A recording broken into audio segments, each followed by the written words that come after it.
саламатсыздарбы. Сиздерди күндүн маанилүү жаңылыктары менен тааныштырып кетсем. 5-январда түнкүсүн Ысык Көл облусунун кээ бир райондорунда жана тоо кыркаларында кар жаайт.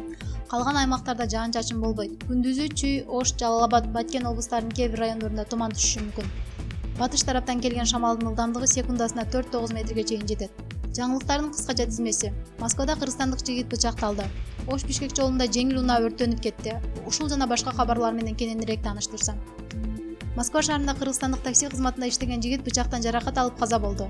Маркумдун жакындары билдиришкендей, алар 4 күндөн бери анын сөөгүн алып кете албай жатышат. Жайыл районунда 1994-жылы туулган Байсабаев Атилет Рысбекович 31-декабрда бычактан алган жаракатынан улам каза болуп калган. Кара-Балта шаарынын Борбордук аянтында жаңы жылдык балатыдан оюнчуктарды уурдап кетишти. Бул тууралуу аймактык кабарчы билдирди. Жергиликтүү тургундардын айтымында белгисиз адамдар балатынын төмөн жагына илинген оюнчуктарды уурдап, гирляндаларды кесип, бутактарын сындырып кетишкен. Ош-Бишкек унаа жолунда жеңил унаа өрттөнүп кетти. Жалал Абад облустук жол кыймылынын коопсуздугун камсыздоо башкармалыгынын маалыматына караганда, 4-январда саат 18:00 чамасында Ош-Бишкек унаа жолунун 499-чакырымында катталган. Лада 06 үлгүсүндөгү унаасы Жалал Абад шаарынын Ала-Бука районун көздөй бара жатып, Маданият айылынын аймагында жол четиндеги тосмону сүзүп токтогон. Анда электр зымдарынын кыска туташуу чыгып, унаа толугу менен өрттөнүп кеткен. Кырсыктан эч ким жабыркаган эмес. Унаада айдоочу өзү гана болгон.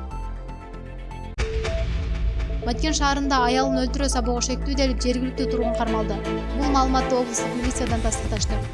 Текшерүү иштерин жүргүзгөндө 3-январда саат 18:30 Баткен шаарынын Базарбашы кварталынын 1989-жылы туулган тургуну США 2010-жылдан бери чогуу жашап жүргөн аялы АНТ менен пикир келишпестиктен улам жаңжалдашып, США аялын сабагандан улам каза болгону аныкталган.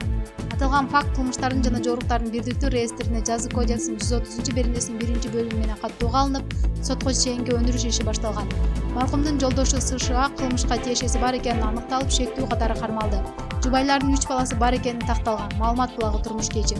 Көңүлүңүздөрдү дүйнөлүк жаңылыктарга бурсам. Багдадтагы АКШнын аба соккуларынын убагында Ирандын аскер стратеги Кудус элиталык атайын аскер бөлүгүнүн кол башчысы өлтүрүлдү. Андан мурда Багдадтын аба майданы тарапта 3 ракета жарылганы кабарланган. Жергиликтүү полиция 1 адам курман болуп, 9 жаракат алганын билдирген эле. Ирандын ислам революциясынын сакчыларынын корпусу дагы генералдын америкалык тик учактардын соккусунан курман болгонун ырастады.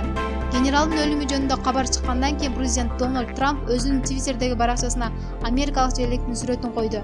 Бирок аны коштоо 5 нерсе жазган жок. Бул окуянын артынан дүйнөдө мунайдын баасы 4%га көтөрүлдү. АКШнын коргоо мекемесине ошондой эле аба соккусу Иран тараптан кол салуулардын алдын алуу максатында жасалганын билдиришти.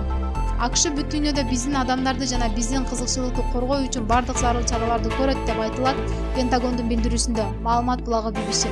Индонезияда селден жана көчкүдөн кеминде 53 жергиликтүү тургундун өмүрү кыйылганы ресми кабарланды. Кырсык өлкөнүн борбор шаары Жакартада болду. Куткаруучулардын айтымында дагы көптөгөн адам ылайын алдында калган болушу ыктымал. Аба ырайы бузулуп, нөшөр жаан токтобой жаагандыктан электр энергиясы да үзгүлтүккө учуроодо. 400 миңдей адам убактылуу жайларга эвакуацияланды. Эгер сиз Кыргызстанда жана дүйнөдө болуп жаткан жаңылыктарга кайдыгер карабасаңыз, биздин каналга жазылыңыздар. Кийинки чыгарылышка чейин коштошом. Баарыңыздардын үй бүлөңүздөргө тынчтык, аманчылык тилейм.